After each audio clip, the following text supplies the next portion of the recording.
This is Rob Burnham, here, Preacher Man R&B, in this episode of Retro Land Comics. This time we're doing another episode of Smaller Reviews. This time reviewing Smallville Season 10, Episode 4. What happens on this week's episode is Clark and Lois go to the Smallville High graduation, the 10-year graduation.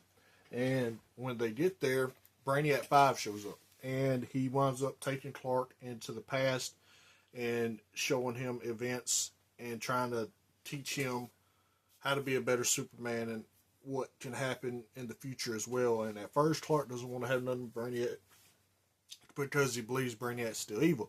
But Brainiac has to explain that the Legion of Superheroes helped cure him, and Clark did as well, and change his programming or whatever, and he becomes Brainiac 5, and now he's a good guy.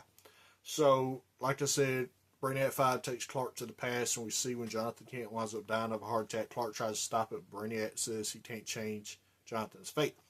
And we continue to go on throughout the timeline, and Clark winds up going to the future where he sees a future version of Lois, and Clark finds out that Lois and him is together and married, and she knows about him being Superman and all this stuff, and Clark has to go to the barn to find the Legion ring, that way he can get back in his time, and then Brainiac shows back up after Clark's done figure out what he needs to figure out, and he takes him back to Clark's time, and then tells Clark to continue on the path that leads to that future, and to not doubt himself, or pretty much that. And other than that, that's all that really happened.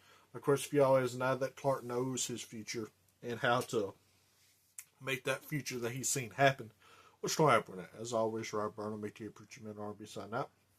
Guys, JG is awesome. It's been an episode of Rich Land Comics. See you next time.